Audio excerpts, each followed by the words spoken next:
Hello, everybody. Welcome to the third episode of the podcast Unchained. I'm here with my friend Suze, and today she's genuinely one of the most well-spoken, intelligent, self-aware humans I've met in a really long time. And she's from Kenya, which, if you don't know, is East Africa. It's considered the Silicon Savannah. But that only tells part of the story. They gained their independence in 1963. Post-independence, they became a centralized state, mostly agriculture, economy. But in 2007, they kind of went through this violence and exposed deep issues that led to constitutional reform, which is, this de-evolution of power. Interesting stuff. Go look it up. At the same time, Kenya became this case study, this kind of leapfrog in innovation when they launched M-Pesa, which is a mobile money transferring platform, and it kind of became a big factor into why Nairobi is a regional technical hub. So innovation here has been driven less by convenience and more by constraint, which is super, super interesting.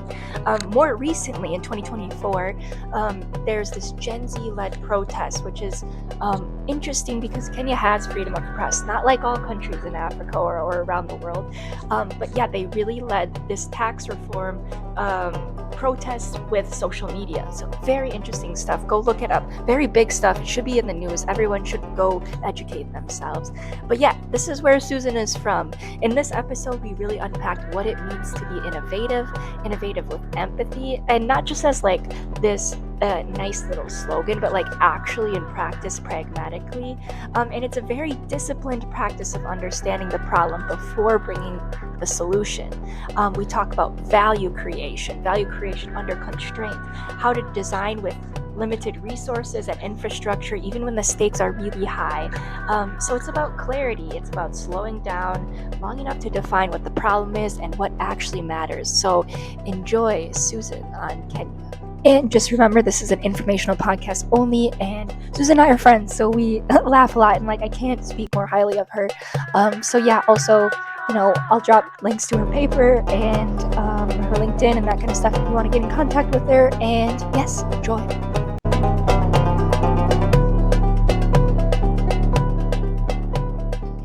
Welcome to the podcast, Susan. Thank you so Thanks much, for coming Callie. How are you? I'm good. How are you? I'm How are good. you liking India so far? India is good, actually. Oh, I'm yeah. liking the people especially, Okay. but maybe the weather is a little too hot for me and the food is too spicy. Too spicy. The weather's too hot Yeah, and the food's a little too spicy. Yeah, but other than that, it's cool. Okay, Yeah. what have you noticed so far about Indian people versus Kenyans? Indian people, I would say, I don't know if it's because of maybe the differences, but they're not as interactive as the Kenyans. Okay, yes. Like, if you're in Kenya, you'll find people saying hi to random people. Not random per se, but at least they'll say hi. But here they are kind of reserved. Okay, more reserved, yeah. Yeah, They're nice, but more reserved. Yeah, they're whereas nice Kenyans and are like, reserved, yeah. hello, mambo, Mambo, poa,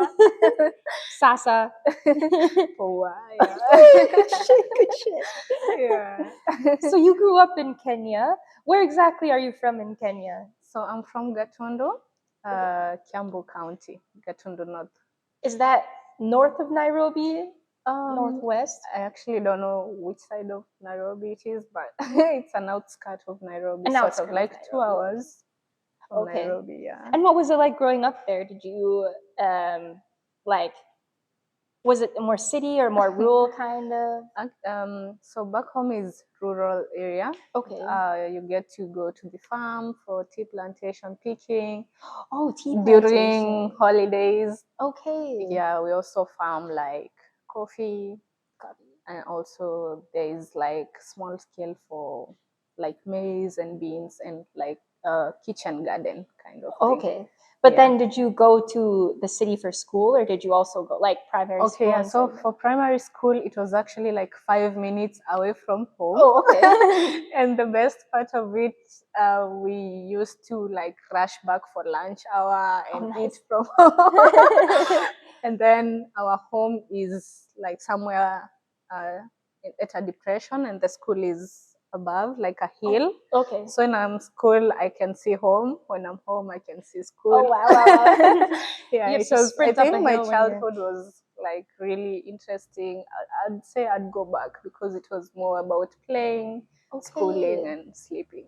Okay, so Yeah. like that's really interesting. So Yeah. so you had a good childhood, or like Yeah, my childhood was amazing, and with siblings, it's more of play, and our ears are kind of close to each other, so Okay. you have So a you guys team are to all play friends with. and stuff. Yeah, Yeah, that's And it. then, so then, when did you move away to go to school, or you still don't live? You don't live at home now, right? Yeah, I don't live at home. After primary school, I got to high school, and now usually after primary you go to high school away from home if it's like boarding school. Yeah. Okay. So that's the very first time I was away from home. Okay. Yeah, for a long time. Yeah. And did you notice anything about yourself then? Were you like, exactly. oh man, A lot, and you don't get to realize how much you're attached to your family until you get to oh leave, yes, and true. you're always looking forward to holidays and midterms. Yeah, so it was a lot of change. Actually. Were you always like, you know, compared to your peers, were you always like quite questioning of things, or like what made you know? This is where my engineer question comes, because like what made you? You're a woman. Yeah, You're a Kenyan woman. You know, I haven't met a lot of Kenyan women engineers. Oh, really? Yeah, There are a lot of them. there are a lot. Yeah. Okay. Yeah. Well, Yeah. But yeah, yeah. one thing that made me get to engineering was, and to your first question, if I did question a lot of things, actually yes, because there's this time my bro, we were just chatting, and we were talking about radio stations, and then I asked him, what does FM and AM mean? Okay. And he was like, okay, I'll tell you, but you have to sing one song for me. And the song he chose, it was so difficult. I was messing up the lyrics, and he would laugh so hard. But finally, he told me about the frequency modulation and those kind of things. So having a big brother into engineering, I kind of somehow got into engineering. Okay. I actually don't think he remembers this, but yeah. Yeah, that's the reason. Yeah. Wow. And so, but you're specifically biomedical, correct? Yeah. So like, was there something about the human body you were interested in? Or? Yeah, so in high school, I realized I like a lot more sciences than humanities. Okay. And then it was a tough kind of thing to choose which one I like, because my favorite was physics, but I also wanted to be in a field that I get to interact with people. Okay. And so it was like a sweet spot between biology and physics, Yeah, which were they were my favorite subject after maths.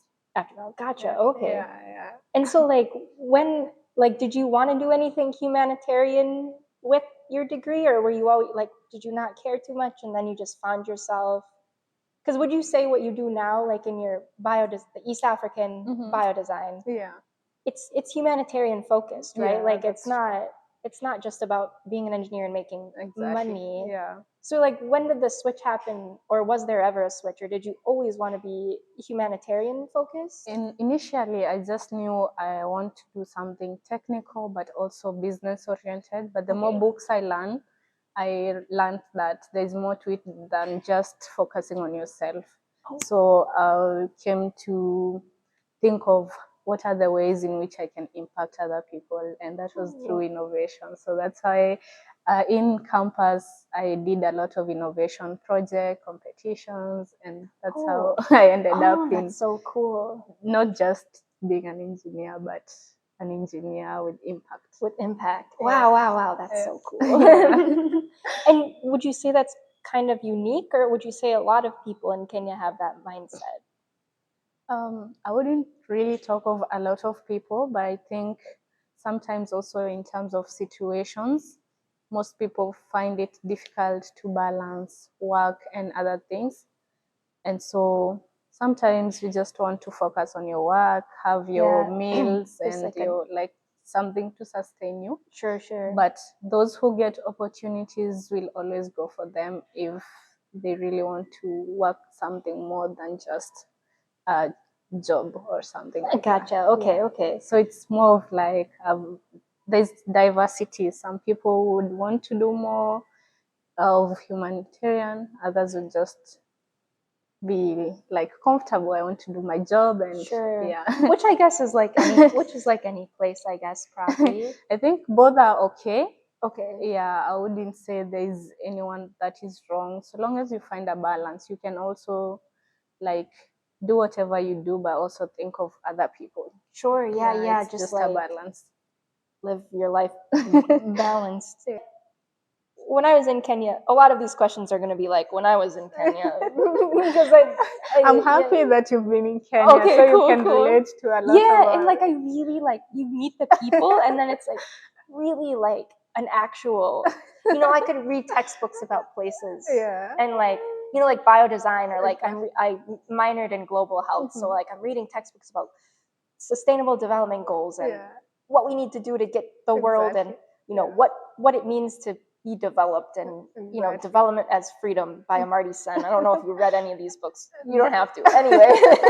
Anyway, like, but then being there and meeting the people, it like completely not changes. I mean, yeah, changes my viewpoint on the world, but also like the actual issues, or like what's actually happening. Yeah. And like Kenyans have such this like gusto, or like the spirit about them. Like they're so like just like the Gen Z movement recently, or I guess last year. It's like crazy, like get after it. Yeah. And that's why I named it Honey Unchained, because it's like you guys are so like freedom oriented and like get after it. But anyway, like what to you, what does like development mean? Or like what do these sustainable development goals mean? Because it depends on the situation. Sometimes you just need something to give you a boost. Sure, But sure. if you get that boost, how well can you sustain it? Yeah. Yes. Okay. Because that's where aid is really helpful. Is like, giving the boost for change. But then if there's no like system set up, it won't go anywhere. But if there is system set up, then it's like totally but I also believe as Kenyans we have the capability. Like it just is more of like a mindset. Is if it we want okay? to change, we actually can change, and especially in terms of leadership, or even like coming up with projects that can help us as communities, it's very possible. Okay. So do you think like spreading that mindset is really important, or like do you think you're just born with it, or you're not born No, with it? it's not about being born with it. It's more of something it's more of like perspective change. Yeah, and the mindset, I would say, makes a greater part of what you're willing to take. As you said, like for the Gen Zs, it's a mindset. Like you're thinking of how can we change our country to be way better than it is now, and what resources do we have to be able to change that. Oh wow, yeah, So it's more of a mindset. And do you see it like changing over the years now? Like, I guess we're only 28, but yeah, but I think you mean like I'm 28 and how the mindset will change, or yeah, what's the question? like do you think it will change for the positive, like, or will it kind of just spiral in this social media, because do you think there's a difference between social media activism and then like real activism, or is it the same thing? Actually, I think I know very little about this. So I also know little about activism because I haven't been in any sort of active advocacy. Okay. Yeah, but I think it ain't much of a difference, just that some of the social media activism does not necessarily translate to real life, but also there are people who are doing things in real life that are not so actively in social media. So it's more of like a dynamic situation. Sure, yeah. Interesting, because probably like all of the things last July, last July, like wouldn't have happened without social media. Exactly. So some of the activism is boosted by the social media, because social media is a platform where we create awareness, and those kind of things. So they can complement each other, I believe. Okay, that's such a good answer. Where were you before this? You were in Kenya before this, or you went somewhere else before this? Yeah, so we've been doing the East Africa Biodesign since January. Since January, Yeah. So I've been in Kenya before here, but also I've been like to other places during the program period. Okay. Yeah. And so throughout that journey, who has inspired you to be like a better person or a better engineer? Has Krista Donaldson? Can we shout her out on this podcast? She's so cool. So actually, one of the I have many people who have motivated me during this time, and one I would say is Josh McCoy. Oh, yeah, he's a professor at Stanford University, a great innovator. I'm gonna write that down. And another one is Dr. Krista. Yeah, she's our advisor at East Africa Biodesign, and she came up with this device for phototherapy machine called Brilliance. And the last time we had implementation bootcamp, she told us, she showed like a map of the places that the device has been sold, and it was so amazing. Wow. I was so inspired with that. Wow, that's so cool. Yeah, those are people who have really inspired me during the East Africa Biodesign yeah, and like time. what have you learned from them that was so like are there any tips for the world health engineers out there that you have learned? like how did she, for example, I read articles about her device and equalized health and all that, but like in your opinion, and take your time answering this question, it's not a long one, but like in your opinion, what made her successful versus other ventures? Or do you know the answer or not? That's maybe kind of a hard just question. Yeah, it's a hard question. Yeah, it's but okay I think first is the willingness, the passion. Because when she talks about the device, you can tell that she is after impact. She wants to impact as many people. She wants her device to reach as many people. And that drive, I think, is one of the things that makes her different from other innovators. The mindset, like we were the talking mindset, about, just exactly. like wow. Yeah. Wow. So you don't have to necessarily be the smartest or the most talented. Exactly. You You have to be the super drive and the mindset. Working hard mindset. Exactly. Like something happens, like something doesn't happen to me. Like I always say, like mood follows action. Exactly. Like you do something that will change the outcome, not letting something happen and that's true. And then again, when she speaks, she gives us feedback. You can tell that she's been experienced, she's bright, and when she gets the points, like she can be able to give you some feedback that is really useful. So that's one of the things. And do you think she gets that from being in Kenya, being in all these places, or she's quite open-minded? She's been to a lot of countries, and I think that's one of the things that makes her have a good perspective of what patient or the users of the device needs. Because when you get to the patient and spend time with them, or even the end users of your device, then you get to understand their needs, you get to understand their perspective, and that way you design a device or a solution that is tailored to their needs. That's user-centered. Yeah, that's true. Let's talk about that a little bit more. How much time? Okay, so for background, we have a 6-month fellowship. It's kind of open. We just got here and we kind of did whatever. How much time do you spend just defining the problem? Just finding a problem and defining it. Do you know, or do you have, or has Krista told you anything? I mean, Doctor. So in the program, there's a whole book about biodesign, and in this book, is it a Stanford book? Yeah, it's a Stanford book. Yeah, and in the I'm book, so nerdy that I know a textbook. Okay. Laugh at me.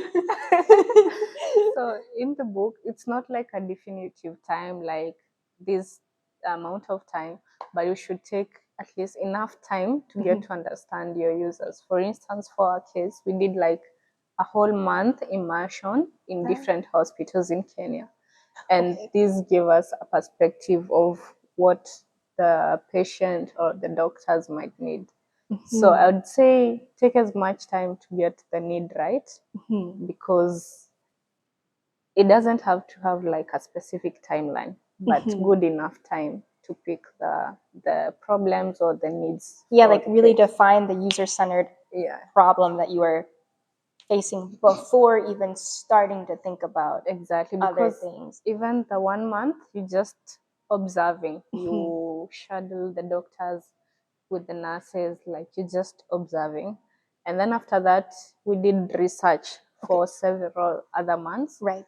to validate the needs we found in hospitals. Got so you. it takes a lot of time to Yes. define these needs. Okay. Yeah. Yeah. That's so important. And But so there are also like kind of exceptions. okay. You might see someone experiencing something, and then the more you think about it, you think, how many people does this affect? So I wouldn't say it has a time limit, but yeah, You mean it's like important. Yeah. Wait, what do you mean by that? Like, I mean, like you could see maybe in a hospital setup, you go interact with patient for a few days and you observe something happening within the setup. Yeah. okay, yeah. And then you go back to research, and the more you research about it, you realize it's affecting many other people. Gotcha. Okay, Yeah. okay. Yeah, So yeah, it could be within an instance or a longer time or a of long period. time. Yeah. Gotcha. Okay. Yeah. That's so interesting. Yeah. Yeah. Yeah. And like that kind of like observation and exploration of the problem, do you think it takes a lot of emotional awareness too? Like not just a technical background, but like you have to be like, sometimes I think engineers miss this point. I'm like, no, you have to, well, some do it naturally, but like sometimes I think we have to like be a little bit more emotional when we're engineering. That sounds so hippie. Yeah, but exactly. it's true. But like I get yeah, your question for sure. So when you're, let's say, in a hospital and you're observing, you have to empathize with the people who are in the hospital setup. You just can't detach from them and assume you will get to understand them. So in that case, you have to empathize with them. You have to, for instance, be in their shoes. If the patient, for instance, is experiencing some pain, it wouldn't be the best moment to ask them about their condition, or even like family members, because we also get some information from family members. You have to understand their solution, I mean, their situation. And in that moment, you have to know what to say, what to ask, what to not ask, those kind of things. So that's how you get to relate more with them. Yeah. And do you ever focus on like do you focus on low cost things as well in your program, or just is cost not an issue? Like design for low cost or anything, or do you guys just not worry about the cost? And you, I mean, of course you're always worried about the cost a little bit, but like is it part of your program at all to like get tips on how to design for low cost, or no?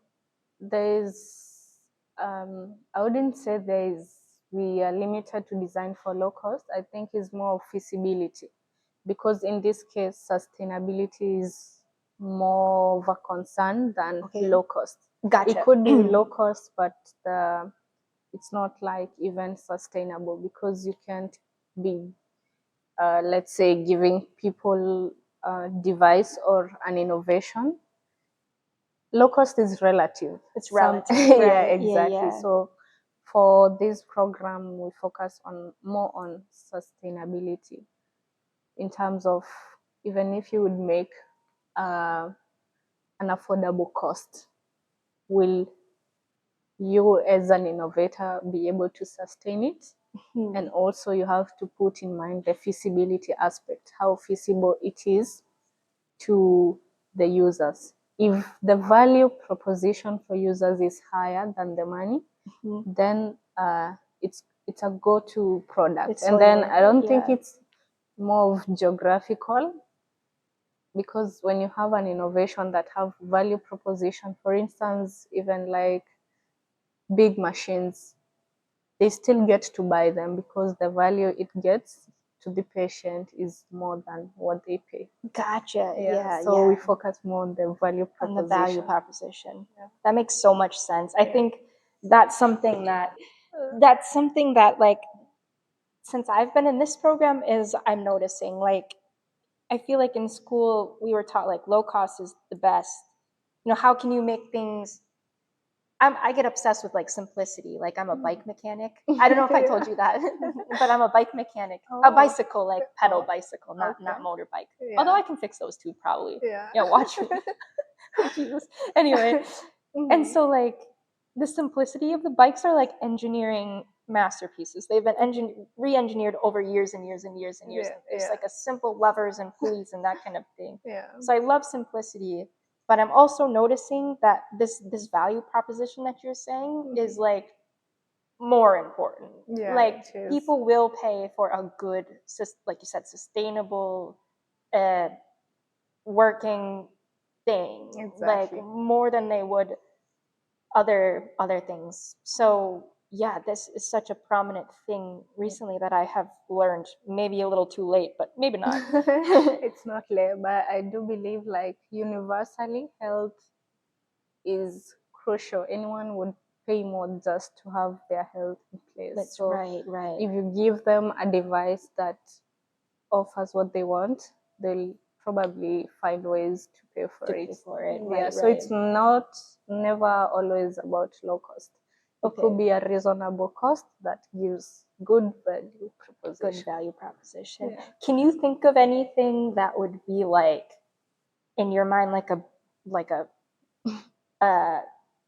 brilliant design? A brilliant design.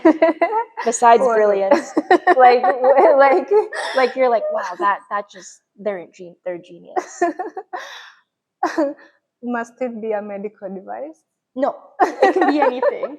Let me think of something. I'll think of something while you're thinking of something, because I'll think of it. Because I'll give you time. Because actually, it's really good. Okay, maybe I'd mention one that the Professor Josh Makowa made, which I thought is interesting. I'm not into wine tasting and those kind of things, but he has this device he made where you can open wine, but not necessarily open it completely. Like, you don't have to finish the bottle. Okay. Yeah, so it's some plug you punch into the wooden part. Then with the device on, you pour your wine, and then it pushes argon gas inside. So you can keep your wine for the longest time. I thought that was so interesting. That is so cool. Oh, that's a good example. At some point I was like, but at what point did he think maybe he was opening his bottle every time, and now and then he's like, I don't have to finish this bottle one, but now I have to finish it because it won't taste. And it won't taste good later. Wow. So needs finding can be anywhere really. You just need to be more attentive to details. Yes. Yeah. Wow, that's so cool. I love this. I love this conversation. That's why I started the bee thing, because tell me more about the bee. Honey Unchained, everybody. Honey Unchained. I'm putting a plug in. We are a bee business based in Africa, Kenya to be specific. And so my friend Kayla, she lives in Nairobi. When you go back, I would love for you guys to meet, because she would love to meet you. And she's gonna come. Oh, you will be gone by then. But anyway, she's like, hey Kelly, have you ever seen this like beehive before that like you don't have to take the frames out of the beehive to scrape the honey. It's like a plastic printed thing, and then you have your honeycombs that sit like this, and the bees they're pre-made combs. And the bees fill them with honey, and then you turn a lever at the top, and they break like this, and the honey flows out, squeezes out. And so they're like easier to harvest the honey, because so then I went to Nairobi because I wanted to visit her, and I had the bee thing in my back of my mind from her telling me, but it wasn't until I met this guy, his name is Irfan. I also should introduce you to him later because he's a big. He's part of TEDx. Kayla and him run TEDx, and yeah, they run TEDx Nairobi. This was just like last week or 2 weeks ago. Yeah, I know a lady who participated. Oh, did you? Kayla knows. I mean, Kayla taught every speaker. Whoa. She like is the coach of TEDx. Wow. So she 100% has been over to my house in Nairobi, or her house, or our house. Yeah. Wow, that's crazy. I came this post. The lady I know is called what's her name? Okay. What was the topic she spoke on? Because I watched. She has made a breast pump for mothers. Okay. So you find that mothers go in construction sites or maybe work, and they have to skip breastfeeding their babies because now. So she made a breast pump that actually you can buy it, and also there's an option for hiring. So it's very convenient for mothers in the corporate as well as. Wow. So she was in the TEDx, and then I came across her post. I think then there were many taggings, and I saw someone about training or something. I don't know if it was that particular one or a different one. I don't remember well, but yeah, I could be knowing your friend, not directly. You could totally, because Nairobi is also some kind of like everyone knows each other sometimes. Not really, but not really. Okay, maybe I just know all the expats there, but yeah. Wow, that's crazy. We'll talk about this later. Yeah, I'll show you, Kayla, later. Yeah, we can. Okay. That's so cool. Yeah. That's so cool. Wow. Yeah, but anyway, then the honey. So, and you can tell me what you think about this, but then when I was in Nairobi and Irfan was like, yeah, if we could just get, honey extracting to be like easier, like a lot more people could do it because there's so much like there's so much farmland. But like, why doesn't everybody have a beehive? It's because it's hard. And there's I'd say it depends on the setup. Like where I come from, you find that the farms usually they focus more on the agricultural part, but I think in the sides like Nakuru or maybe where they have like vast lands, you'll find people doing beekeeping.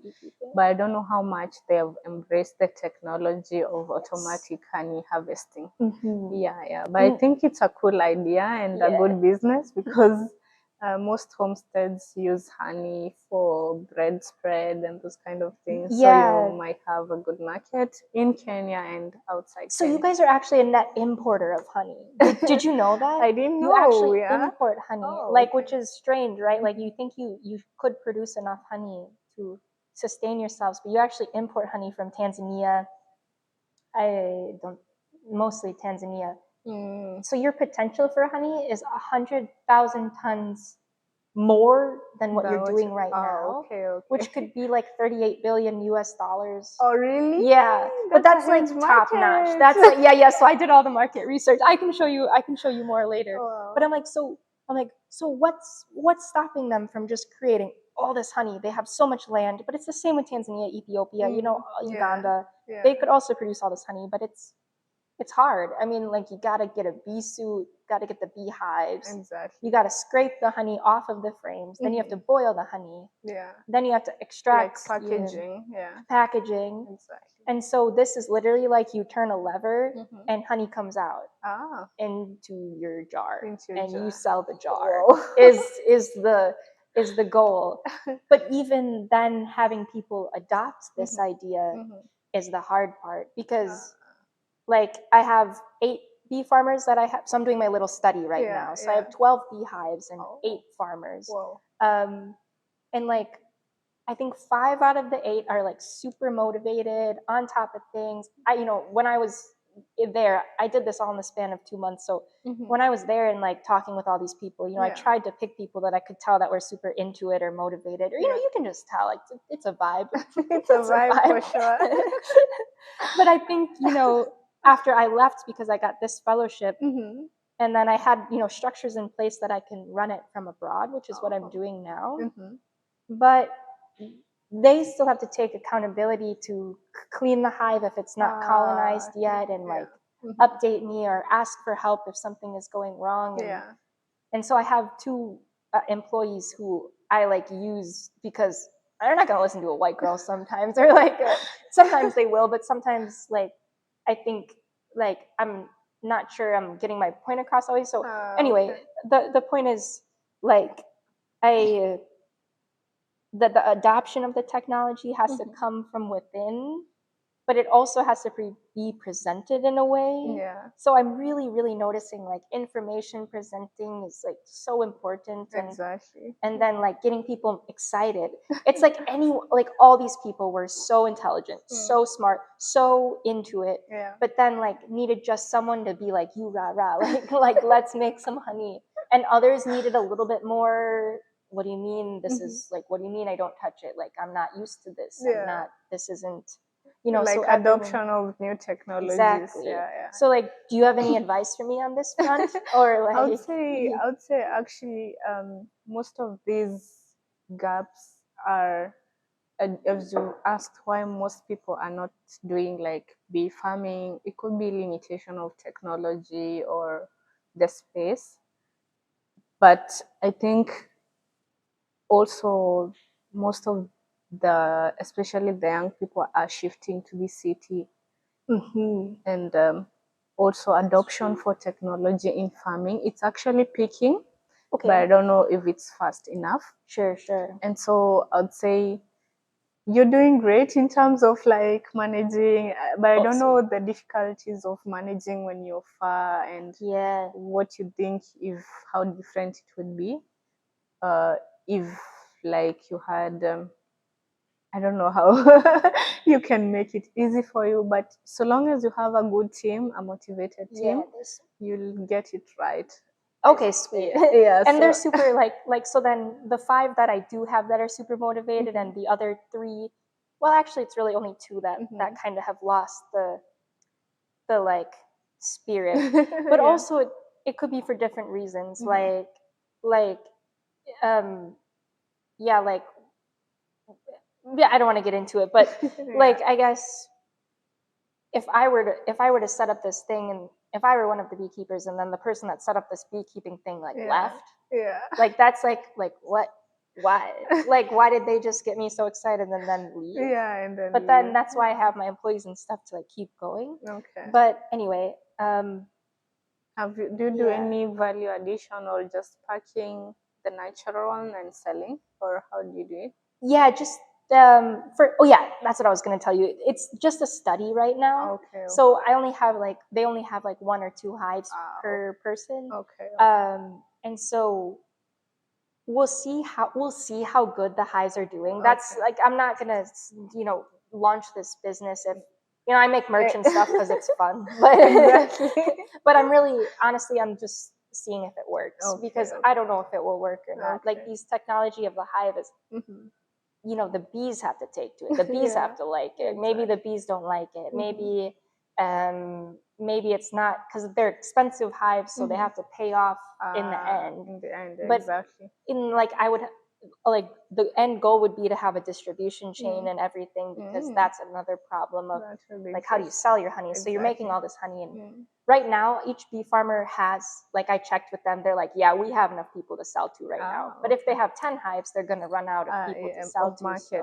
The market, so that will be later. But I'm hoping to like get some good data from these hives and then find investors for the next step, and then go from there. That would be amazing. I think that's a good business, and considering you've established already like there's a big market, then it should be doing well. Okay, sure. Good stuff. Yeah, we'll see. I'll keep you updated.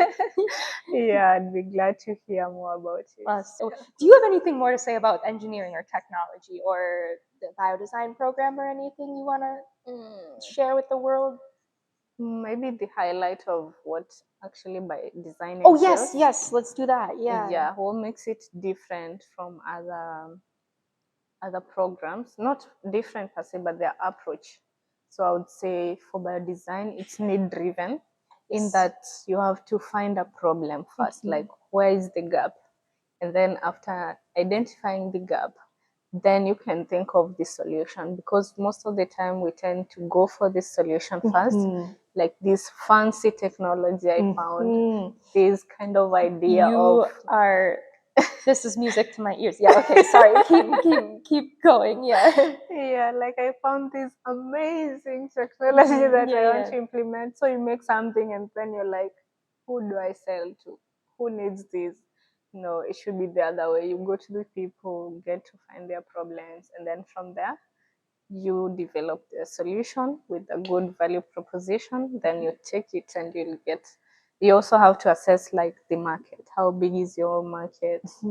How will you sell it? Or who pays for your device? Those kind of things are key before you even think of developing it. Okay. Yeah, so I think that approach is one of the many, but it kind of increases your chances of getting it right. Okay. Yeah. Wow. And so, can you say stuff about your project, or do you not really want to? Like, do We you want to talk haven't about yours? actually started a project yet Okay. because the year was more about learning about the process and finding how many people it affects. So usually like find a lot of problems, but you have to narrow down to a few based on your research. Yeah. Okay. So maybe for the next phase, we'll now think of what we will make. Yeah. Okay. The main focus, you have to identify the need. Identify the need. Yeah. Identify the need. Then you can worry about the fancy technology. Then you can worry about. Exactly. Yeah. That's so good. This is so good. So Susan, what did you do before East Africa Biodesign? Is it East Africa Biodesign? Yeah, East Africa Biodesign. Is it partnership with Stanford?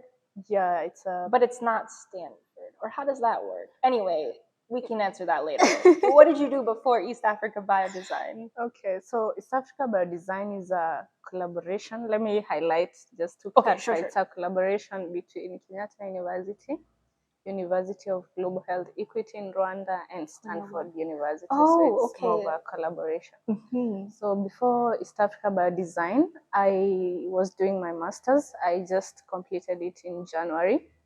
Actually, I completed after immediately my graduation. I flew back home the same day because I was hoping to catch the fellowship the following week. Oh wow! So it was back to back. Wow, crazy.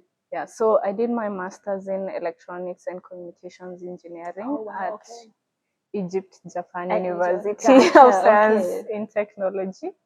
It's a university in Alexandria, Egypt. For 2 years. For 2 years. Oh wow! It was supposed to be. It's usually 2.5, but somehow I managed to. Oh, nice. Managed to publish my papers earlier, and so my prof allowed me to graduate earlier because I had already met my requirements. Gotcha. Oh wow, that's amazing. Yeah. So what is your paper on, or did you publish? Yeah, I have 4 papers. Wow. We'll link them below. Yeah, we will. Yeah, so my study was actually still in medical field. Okay. Yeah, so for my undergraduate, I did a project where to solve the problem where medical practitioners unintentionally forget items during surgery. Like you see the way maybe the workload is too much, or even when there's an emergency operation, sometimes doctors can forget an item in the body and they close up before unintentionally. Yeah? So that was my project, my final year project, 5th year. But now when I went for my master's, I thought maybe I can proceed with it because there were limitations in the project. I was just using metal detector, and so you couldn't be able to detect sponge. Yeah, like cloth or exactly. And sponge are like the ones that are mostly forgotten. Oh yes. Yeah. So for my master's, I advanced it, and now I was using artificial intelligence, image processing to be able to like analyze images or videos. In this case, I focused on laparoscopy videos. Okay, yeah. So to teach it to see cloth that's left behind. That's amazing. Yeah, things like texture analysis, image processing. Yeah, image processing. Yeah, so that was my topic. Wow, that's really cool. Yeah. Okay. Yeah, detecting retained surgical items using deep learning and machine learning. Got you. Okay. Yeah. And so did you learn machine learning during your master's or undergrad in deep learning? Actually, that was like a totally new field. Okay, yes. Yeah. What motivated me was I wanted to learn a little about AI. And so I had to like start from the very beginning. I had done a little bit of C++ coding initially, but I hadn't learned anything about machine learning and deep learning. Gotcha. So you had to learn everything from scratch. So no formal classes or anything. Yeah, but somehow I caught up. Yeah, that's amazing, Susan. Will people use your model in like real life, or like are you trying to like get it into any sort of hospitals or anything, or do you still have a lot of validation and all that stuff to do? And yeah, AI requires validation, a lot of it. But for my studies, I did it before biodesign, and so I didn't know much about innovation. I would say if I had done biodesign, I wouldn't think that as a priority focus area in terms of maybe I would change. I think it is a real problem still. Okay.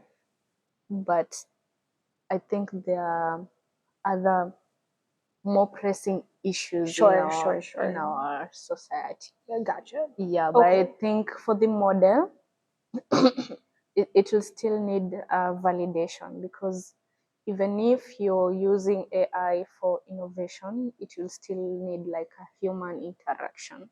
Okay. Yeah. Yes. To some extent. Gotcha. To some extent. Yeah, which is to be expected a little bit, but yeah.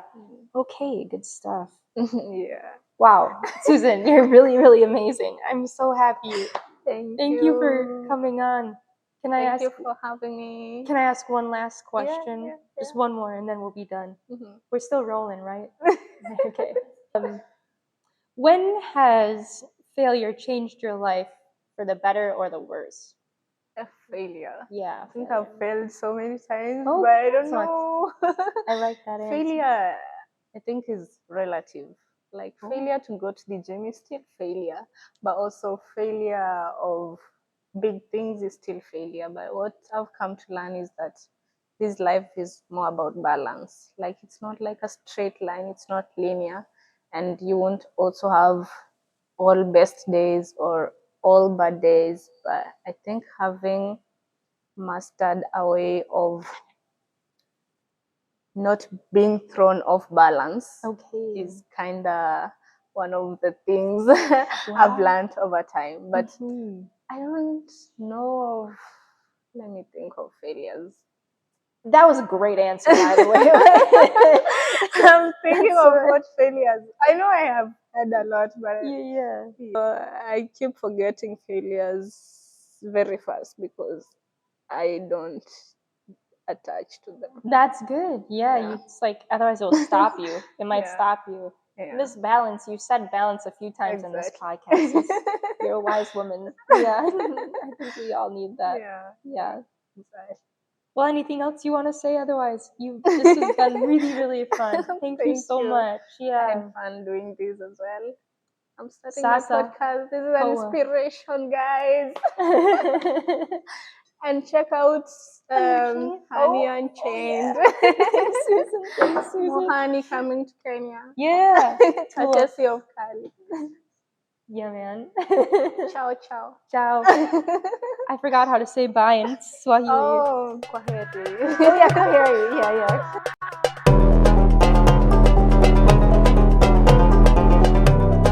Holy shit. Yeah. Oh, man. Anyway, you can crop that. Okay. That's really funny, though.